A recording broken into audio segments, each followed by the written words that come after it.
You think African American Christmas desserts were just sweet potato pie and red velvet cake? Think again. Black families across the South created holiday masterpieces that carried generations through December celebrations with sweetness, pride, and love. Let's dig into 30 famous African American Christmas desserts that faded into history. Laine cake was the undisputed queen of African American Christmas celebrations, a towering confection that took days to prepare and demanded skills passed down through generations. Originating in Alabama during the late 1800s, this 4-layer white cake was filled with a bourbon-soaked mixture of raisins, pecans, and coconut that seemed almost sinful in its richness.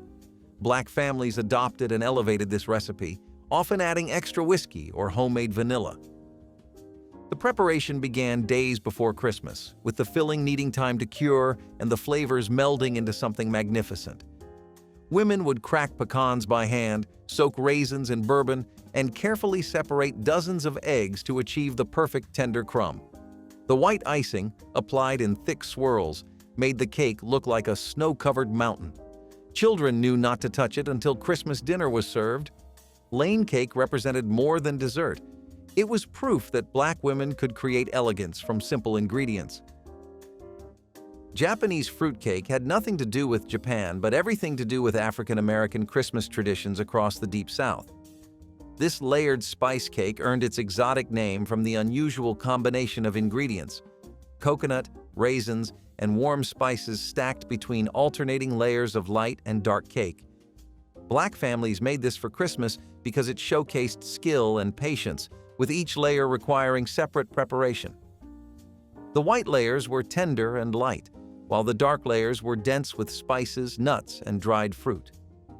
A thick coconut frosting bound everything together, often made with freshly grated coconut that families cracked by hand. The cake improved over several days, making it perfect for Christmas Eve preparation. Grandmothers guarded their recipes closely, adjusting spice ratios to family preferences. Japanese fruitcake was celebration made edible, a towering statement that Christmas in Black households meant going all out for those you loved most. Fresh coconut cake was the crown jewel of African American Christmas tables, a labor of love that began with cracking open whole coconuts by hand. This wasn't the shredded coconut from bags. This was fresh white meat, grated into fluffy piles that smelled like tropical paradise in December. Black families would purchase coconuts weeks ahead, checking them for freshness by shaking to hear the water inside. The cake itself was a towering white layer cake, but the magic happened in the frosting, a 7-minute icing that required constant beating over boiling water until it formed glossy peaks. Fresh coconut was folded into the frosting and pressed onto every surface until the cake looked caught in a snowstorm. Children would fight over who got to drink the coconut water and eat the leftover shreds. This cake demanded hours of work, but delivered pure Christmas magic. Fresh coconut cake proved that the best celebrations came from effort, not shortcuts. Boiled custard was Christmas in a cup, a silky, drinkable dessert that African American families stirred slowly over low heat until it coated the back of a spoon. Unlike store-bought eggnog, this was made from scratch with eggs, sugar, milk, and vanilla, cooked with patience that couldn't be rushed. The process required constant stirring to prevent curdling, a skill grandmothers passed to daughters while sharing stories. Served chilled in small glasses, boiled custard was rich enough to feel like dessert, but light enough to sip throughout Christmas Day. Some families added a splash of bourbon for the adults, creating a version that warmed from the inside out. Children would beg for just one more glass, their upper lips painted white with creamy sweetness. The custard was often made Christmas Eve, chilling overnight so the flavors could deepen. Boiled custard represented patience and tradition, proof that the best Christmas treats couldn't be rushed or purchased. Divinity candy was the temperamental diva of African American Christmas confections, a fluffy white candy that would only cooperate on dry winter days. Made from sugar, corn syrup, and egg whites beaten until impossibly light, Divinity required perfect conditions to achieve its cloud-like texture. Black families learned to check the weather before attempting a batch. Too much humidity and the candy would never set, remaining a sticky mess. When it worked, Divinity was pure magic, melting on the tongue with intense sweetness and a slight chew. Pecans or walnuts were often folded in for crunch, turning simple candy into something worth saving for company. Women would drop spoonfuls onto wax paper, working quickly before the mixture stiffened. Divinity was passed around in tins at church gatherings and packed into Christmas gift boxes for neighbors. This candy was Christmas alchemy, transforming sugar and air into something that seemed to defy kitchen science entirely. Pralines were the Christmas candy that connected African American families to New Orleans traditions, a creamy pecan confection that spread through Black communities across the South. Made from brown sugar, butter, cream, and whole pecans, pralines required careful attention to temperature and timing to achieve their signature texture: creamy yet firm, sweet yet deeply caramelized. Black families made pralines in large batches during weeks before Christmas, storing them in tins for gift-giving and visitors. The process was social, with women gathering in kitchens to stir, test, and drop the candy onto buttered marble or wax paper. Children learned to judge readiness by the way the mixture fell from a spoon, forming soft mounds that set into perfect circles. Each family had their own ratio of pecans to sugar, some preferring more nuts, others favoring creamier candy. Pralines were given to teachers, mail carriers, and church members as tokens. This candy carried culture and community in every bite. Bourbon balls were the no-bake Christmas treat that let African American families indulge in a little grown-up sweetness during the holidays. These rich confections combined crushed vanilla wafers with cocoa, powdered sugar, corn syrup, and generous splashes of bourbon, rolled into small spheres and coated with more powdered sugar. The bourbon wasn't cooked out, giving each ball a warm, spirited bite that adults savored after Christmas dinner. Black families often made bourbon balls in assembly line fashion, with some crushing cookies, others mixing, and still others rolling and coating. The candies improved over time, mellowing as the bourbon infused every crumb, making them perfect for preparing weeks ahead. They were stored in tins between layers of wax paper, hidden from children too young for the whiskey but drawn to the chocolate coating. Bourbon balls appeared at holiday card parties and New Year's Eve gatherings. This candy was sophisticated yet simple, proving elegance didn't require an oven. Molasses taffy was Christmas entertainment disguised as candy, a sticky pulled confection that turned entire African American families into taffy pulling teams on cold December evenings. The process began with boiling molasses, sugar, and butter until it reached the hardball stage, then pouring the hot mixture onto buttered platters to cool. Once it could be handled, the real fun began. Everyone would butter their hands and start pulling, stretching the dark mass until it lightened in color and developed that signature chewy texture. Children loved the mess, the laughter, and the competition to see who could pull the longest strand. The finished taffy was cut into pieces and wrapped in wax paper, stored in jars for the holiday season. This wasn't just candy, it was family bonding, a Christmas Eve tradition that created memories alongside sweets. Molasses taffy represented the old ways of doing things, when entertainment came from working together rather than watching screens. Jam cake was the spiced Christmas cake that turned summer's preserved blackberries into winter celebration across African American households in the South. This dense, moist cake was loaded with homemade blackberry jam, warming spices like cinnamon, cloves, and allspice, plus buttermilk that kept it tender for days. The jam was stirred directly into the batter, giving the cake a deep purple-brown color and concentrated fruit flavor that no fresh berry could match. Black families often saved their best jars of preserves for Christmas jam cake, knowing the cake was only as good as the jam inside. Some versions included raisins, pecans, or a splash of bourbon for extra richness. The cake was typically frosted with caramel icing or left plain, dusted with powdered sugar like Christmas snow. Jam cake connected summer's labor to winter's celebration, proving nothing was wasted in households that preserved the harvest. This cake was heritage in edible form. Sweet potato pone was the rustic Christmas pudding that African American families baked in cast iron until it developed a caramelized crust that shattered under the spoon. This wasn't the smooth sweet potato pie of modern holidays. Pone was denser, chewier, with grated raw sweet potatoes that created texture and substance. Spiced with cinnamon, nutmeg, and ginger, sweetened with molasses or brown sugar, and enriched with butter and eggs. The mixture baked low and slow until the edges turned nearly black and the center stayed soft. Families served it warm with cream poured over, or cold the next morning for Christmas breakfast. Sweet potato pone was slave food that became celebration food, transforming humble root vegetables into something worth serving to company. The recipe required no fancy equipment, just sweet potatoes, a grater, and a well-seasoned skillet. Grandmothers made pone by feel, knowing exactly when the consistency was right. This was poverty turned to pride. Caramel cake was the crown of African-American Christmas tables, a dessert so revered that only the most skilled baker in the family dared attempt it. The cake layers were simple: butter, sugar, eggs, flour, and buttermilk. But the caramel icing was where reputations were made or broken. Real caramel icing required cooking sugar until it turned amber, then carefully adding butter and cream while stirring constantly to prevent burning or seizing.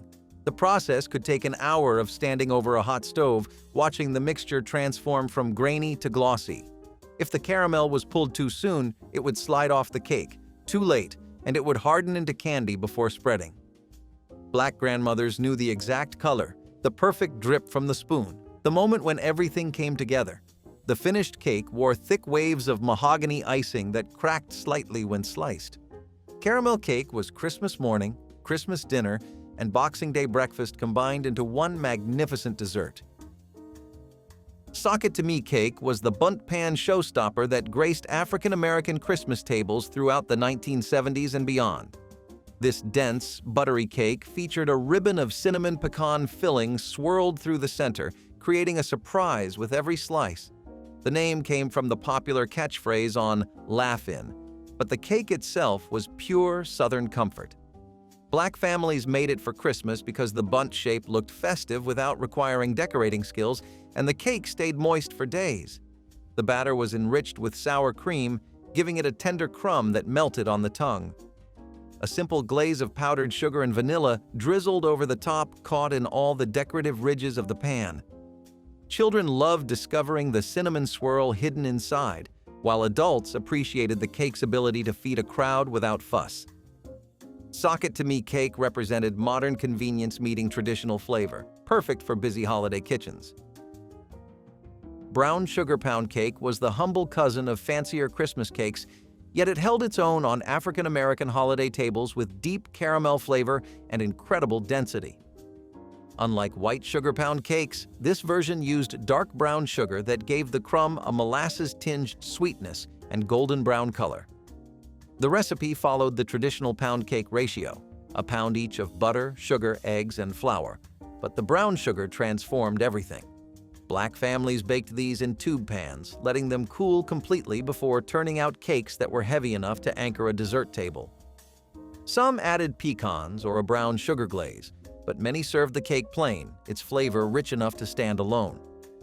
The cake sliced beautifully days after baking, making it ideal for Christmas week when company came and went. Brown sugar pound cake was proof that simplicity could be just as celebratory as complexity when the ingredients spoke for themselves. Bread pudding with hard sauce was the Christmas dessert that turned African-American thrift into pure indulgence. Stale bread that might have gone to waste was cubed, soaked in a custard of eggs, milk, sugar, and vanilla, then baked until the top turned golden and crispy while the center stayed soft. The real magic came from the hard sauce, a simple mixture of butter, powdered sugar, and bourbon, beaten until fluffy and served cold atop the warm pudding. As the sauce hit the hot bread pudding, it melted into rivers of boozy sweetness that pooled in every crevice. Families saved bread for weeks before Christmas, knowing that the drier the bread, the better it would absorb the custard. Raisins, pecans, and cinnamon were common additions, each household adjusting to their taste.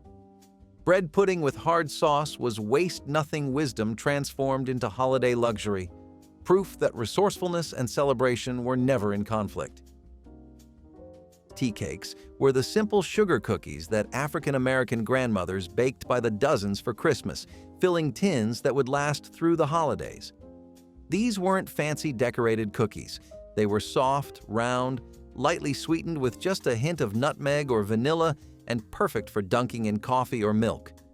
The dough came together quickly with butter, sugar, eggs, and flour, rolled and cut with drinking glasses when cookie cutters weren't available. Black families made tea cakes because they were economical, stretching basic pantry staples into enough cookies for everyone who visited during the season. Children would help cut and bake, learning kitchen skills while sneaking warm cookies when grandma's back was turned. The cookies were packed into tins between layers of wax paper, given as gifts to neighbors and church members. Tea cakes represented hospitality and generosity, the understanding that Christmas meant sharing whatever you had with others. Blackberry wine cake was the Christmas dessert that let African American families incorporate homemade fruit wine into holiday celebrations.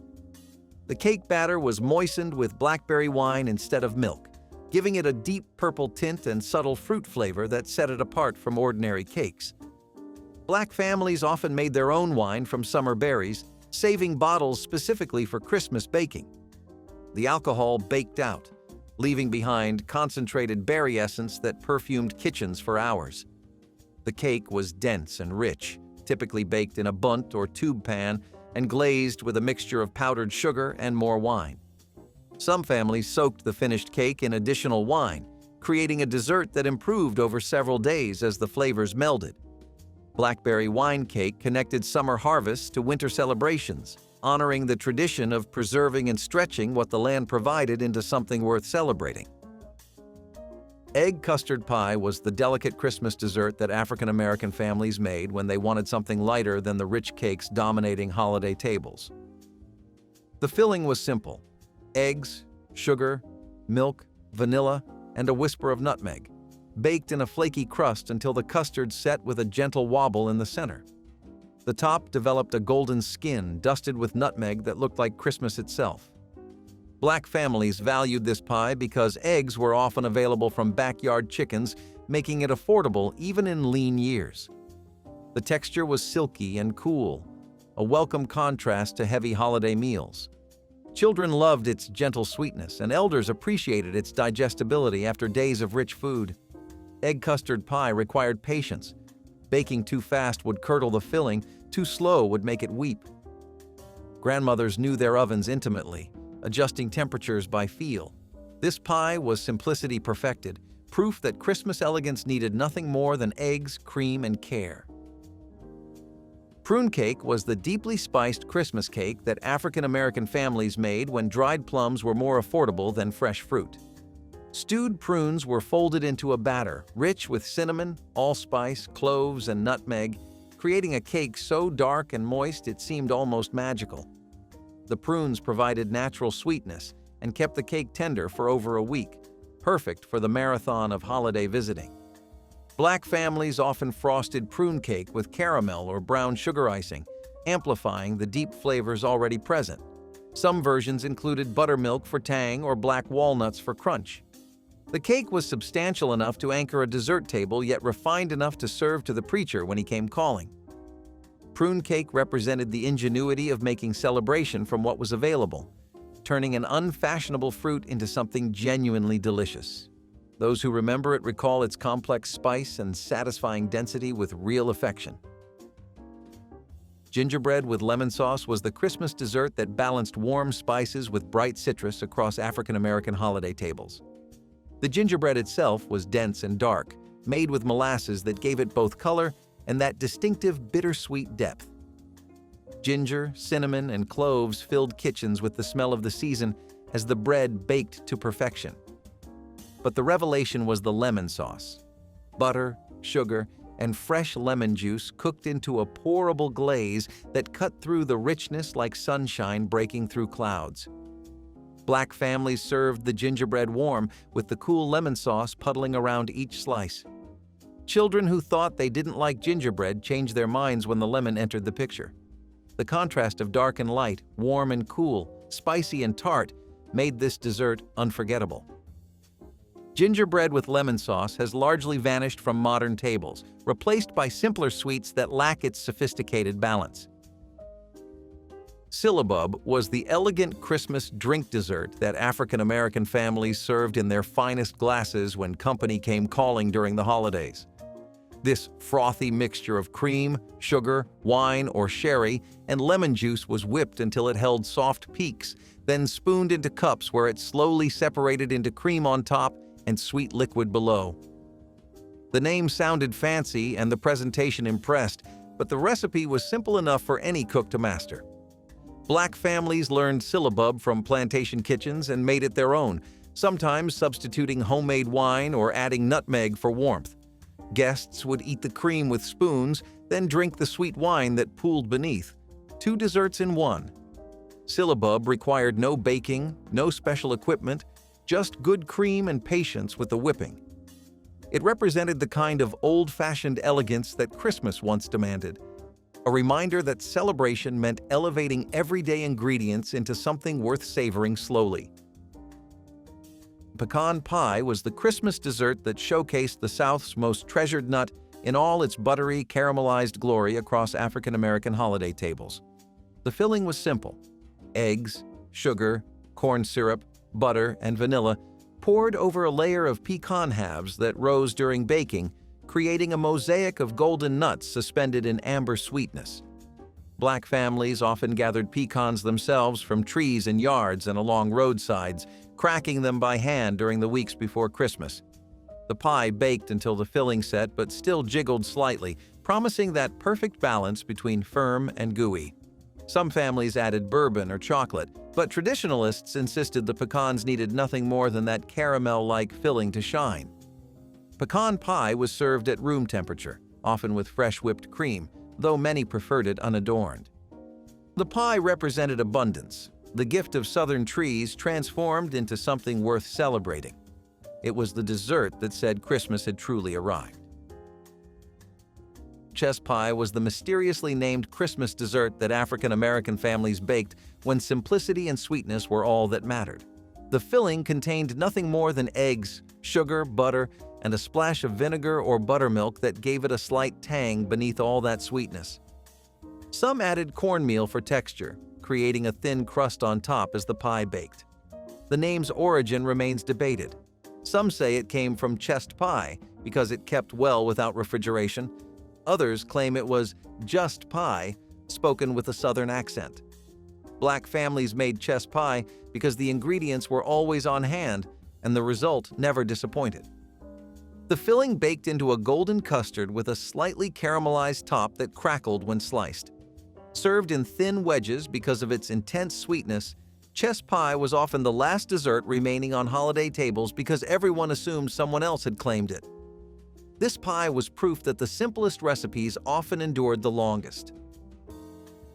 Buttermilk pie was the tangy Christmas custard that African-American families made when eggs and dairy were plentiful, but fruit was scarce. The filling combined buttermilk with eggs, sugar, butter, and a whisper of vanilla and nutmeg, creating a custard that was simultaneously rich and refreshing. The buttermilk's natural acidity cut through the sweetness, making this pie surprisingly easy to eat slice after slice.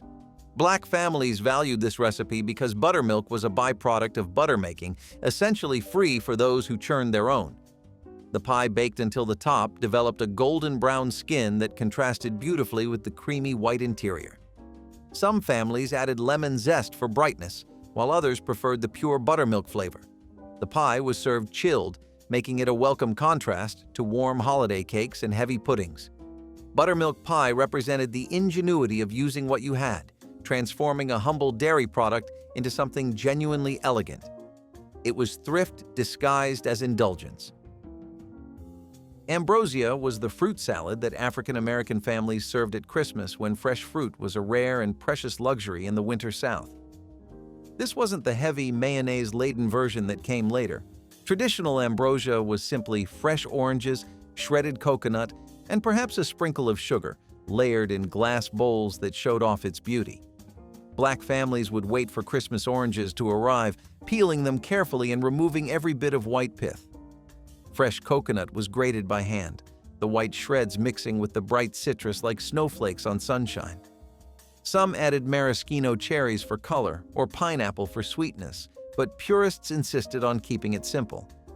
Ambrosia was served cold, often in the family's best crystal bowl, positioned among the heavier desserts.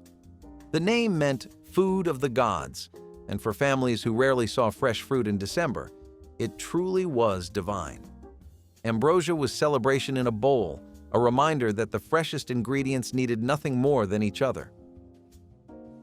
Dark fruitcake was the boozy, dense Christmas cake that African-American families aged for weeks before the holidays, feeding it bourbon until it became almost intoxicating. Unlike the reviled commercial fruitcakes, homemade versions were rich with candied fruits, nuts, and enough alcohol to preserve them for months. Black families began preparation in November, soaking dried fruits in bourbon or rum until they plumped with spirits.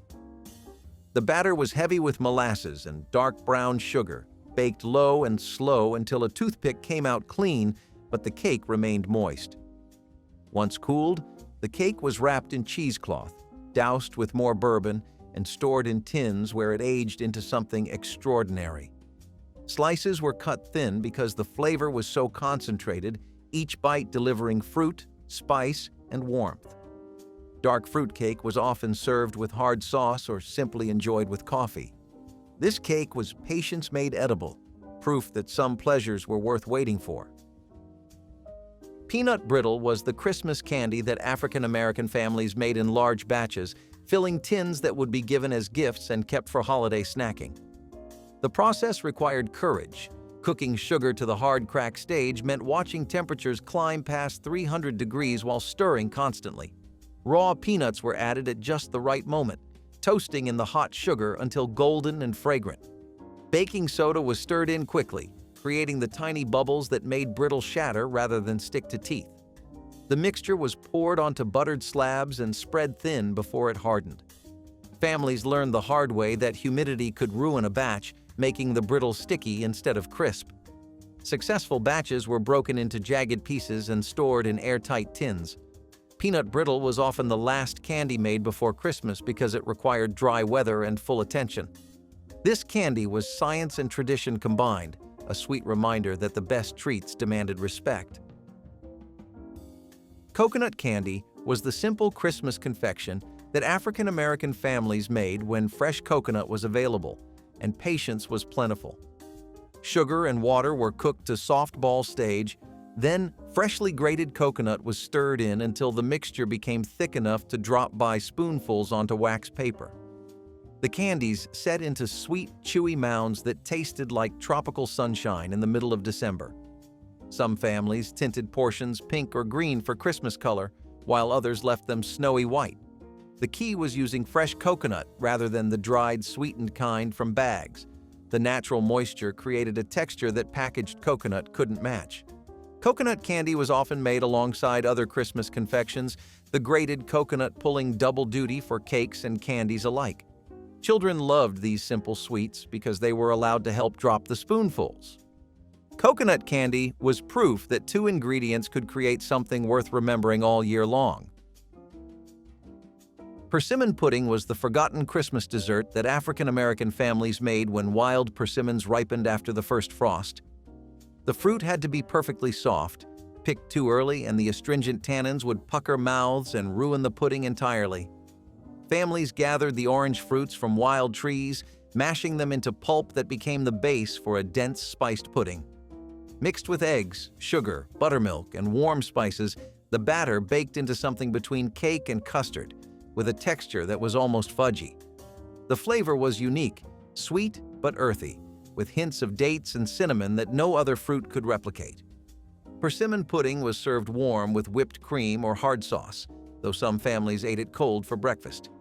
The pudding represented foraging traditions, the knowledge of when and where to find wild fruit. Persimmon pudding connected African-American families to the land and seasons in ways that store-bought desserts never could.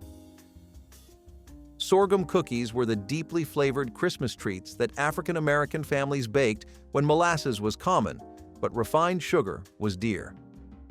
Sorghum syrup, pressed from cane grown across the South, gave these cookies a complex sweetness that regular molasses couldn't match, with hints of fruit and grass beneath the dark sugar flavor. The cookies were crisp at the edges but chewy in the center, spiced with ginger and cinnamon that complemented the sorghum's natural depth. Black families often received sorghum from relatives who still farmed, making these cookies a connection to rural roots even for those who had moved to cities. The dough was sticky and temperamental, requiring chilling before it could be rolled and cut. Baked until just set, the cookies spread into thin rounds that snapped when bitten. Sorghum cookies were packed into tins for Christmas gifts, their distinctive flavor marking them as homemade. These cookies were heritage in every bite, a taste of the Old South preserved in holiday baking.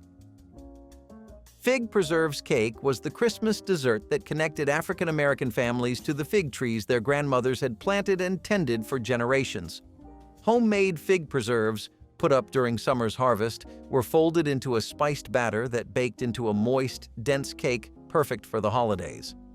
The figs gave the cake a jammy sweetness and kept it tender for over a week, improving with each passing day. Black families often grew their own fig trees, inherited from parents who inherited them from grandparents, making the preserves themselves a legacy. The cake was typically baked in a tube or bundt pan, glazed simply with powdered sugar or dressed with cream cheese frosting for special occasions. Slices revealed pockets of whole fig preserves suspended throughout the crumb. Fig preserves cake was Christmas rooted in the land, in the patience of growing and preserving, in the understanding that the sweetest celebrations came from tending what you had been given and sharing it with those you loved most. Horehound candy carried medicinal memories into Christmas traditions. The bitter herb transformed into drops that old folks remembered from their grandparents' kitchens. Horehound tea was brewed strong, then sugar was added, and the mixture boiled until it reached hard crack stage. Poured onto greased slabs and scored before cooling completely, the candy was broken into pieces that looked like amber glass. The flavor was intensely herbal, an acquired taste that younger generations often rejected but elders craved. Black families made horehound candy because the herb grew wild and the candy soothed winter coughs while satisfying sweet cravings. The drops appeared in jars on mantles and side tables, available for anyone needing comfort. Horehound candy connected generations, each batch carrying memories of grandmothers who believed in the healing power of bitter herbs transformed into something approaching sweet. Cheese ball rolled in pecans sat proudly on serving platters surrounded by crackers, its cream cheese base mixed with cheddar, green onions, and seasonings before being shaped into a perfect sphere and coated with chopped pecans. Aunties would soften cream cheese and mix it with shredded sharp cheddar, finely chopped green onions, Worcestershire sauce, garlic powder, and sometimes hot sauce for complexity. The mixture was then shaped into a ball or log, wrapped in plastic, and chilled until firm enough to handle. Just before serving, the cheese ball was rolled in finely chopped pecans that created a crunchy, nutty coating contrasting beautifully with the creamy interior.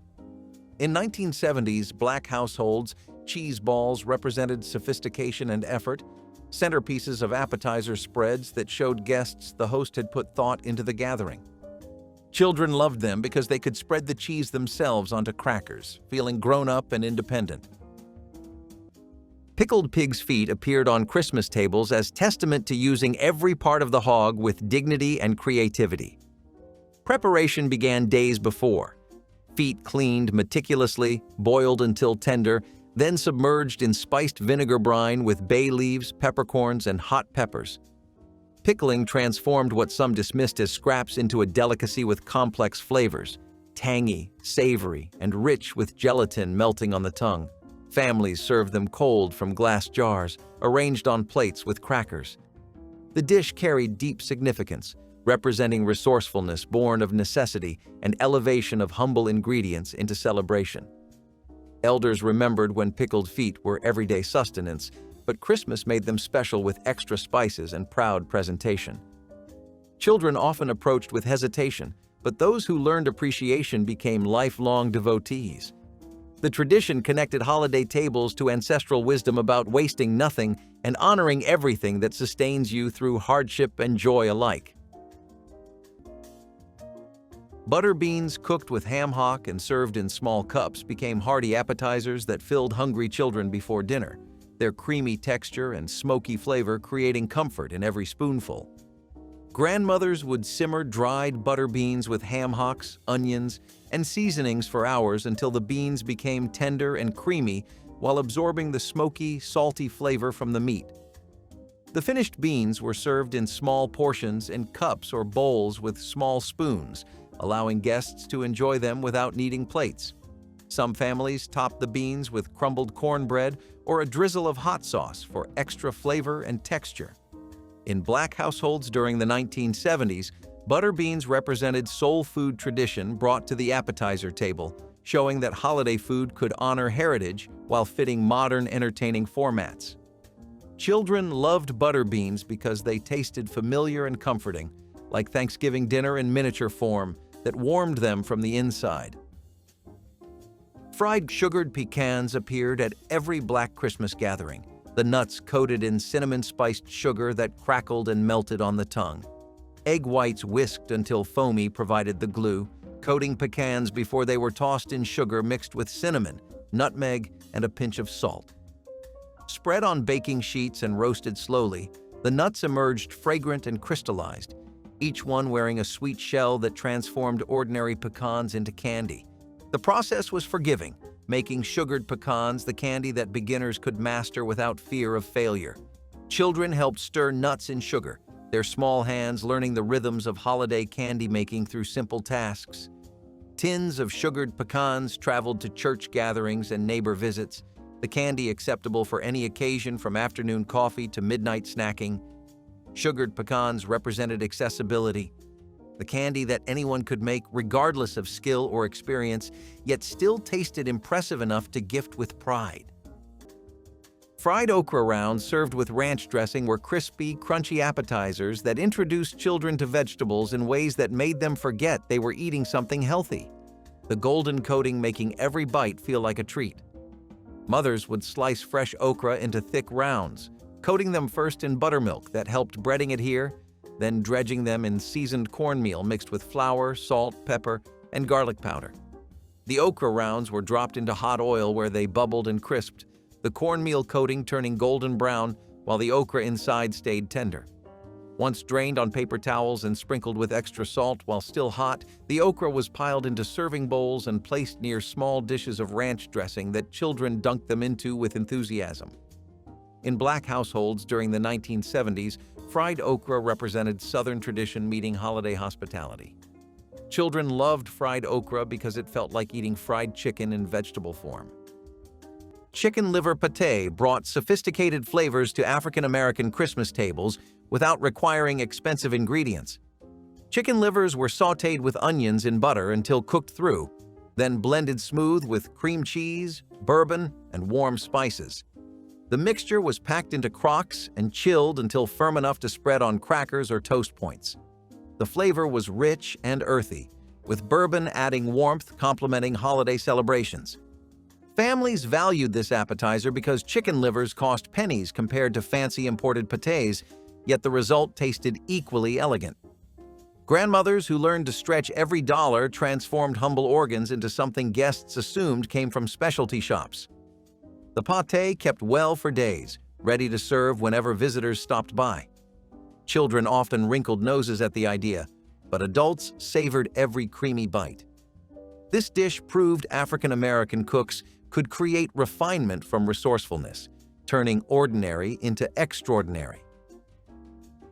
Rumaki-wrapped chicken livers and water chestnuts in bacon created sophisticated bites that curious children tried, the crispy bacon exterior making them willing to taste the unfamiliar liver that turned out mild. Aunties would cut chicken livers into bite-sized pieces, marinate them briefly in soy sauce and ginger, then wrap them with water chestnut slices in bacon before securing everything with toothpicks. The bundles were arranged on baking sheets and roasted until the bacon crisped and rendered, the fat keeping the liver moist while adding smoky saltiness that transformed the organ meat into something special. As they cooked, the soy sauce caramelized slightly, creating a sweet savory glaze that coated the bacon. In Black households during the 1970s, rumaki represented culinary adventurousness, recipes borrowed from magazines that brought international flavors to holiday tables. Children who were brave enough to try them discovered that bacon really did make everything better. Anise hard candy carried the distinctive licorice flavor that older generations loved and children often pushed aside in confusion. Sugar cooked to hard crack stage received anise oil, the mixture poured into molds or onto greased slabs where it hardened into glossy drops. The flavor was intense and polarizing. Some couldn't get enough while others rejected it entirely. Black grandmothers made anise candy for Christmas because it reminded them of their own grandmothers, the particular flavor connecting generations across decades. The candy was believed to settle stomachs and freshen breath, making it both treat and medicine. Elders kept anise drops in pockets and purses, reaching for them after rich meals. The candy appeared in mixed holiday tins alongside fruit drops and peppermints, its dark flavor providing contrast. Anise hard candy represented acquired taste and family tradition, each piece carrying memories.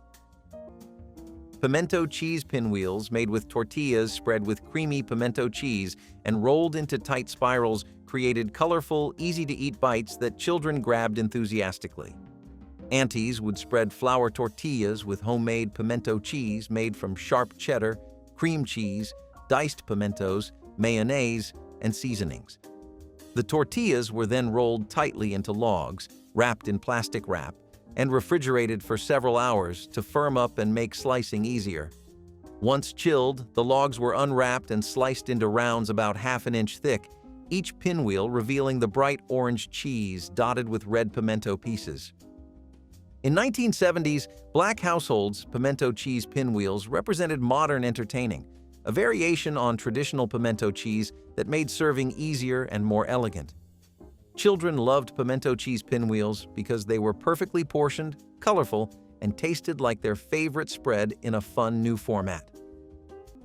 Fried chicken wings served as Christmas appetizers long before buffalo sauce made them famous, appearing on African-American tables seasoned with salt, pepper, and cayenne. Wings were considered less desirable cuts, making them affordable for families who reserved breast meat for main courses. The preparation was straightforward. Wings dredged in seasoned flour and fried in cast iron until skin turned deeply golden and crackled with each bite. Served hot on platters lined with paper napkins, they disappeared within minutes of hitting the table. The seasoning varied by household, with some families adding garlic powder, others preferring paprika for color. Children claimed wings as their territory, knowing adults would focus on other dishes.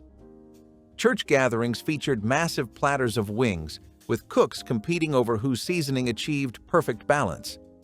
These wings represented pure Southern tradition before commercialization, proving simple preparation of quality ingredients created food people remembered. Sorghum candy carried the taste of Southern farms into Christmas celebrations. The thick amber syrup boiled and pulled into taffy that tasted of the fields where cane grew tall. Sorghum was cheaper than refined sugar and more accessible in rural Black communities, making it the sweetener of choice for families who couldn't afford store-bought ingredients. The syrup was cooked until it reached the proper stage, then poured onto buttered surfaces to cool before the pulling began. Like molasses taffy, sorghum candy required teamwork and strong arms. The mixture stretched and folded until it lightened in color and developed the characteristic pull and snap. The finished candy carried complex flavors, grassy, slightly bitter, deeply sweet, that refined sugar could never match. Children who grew up eating sorghum candy remembered its particular taste long after moving to cities where the syrup was harder to find. This candy represented connection to the land and to ancestors who had worked that land, each piece carrying history. Cheese straws made from sharp cheddar and cayenne pepper were crispy, addictive sticks that disappeared from serving bowls almost as quickly as they were refilled, their orange gold color and spicy kick making them irresistible.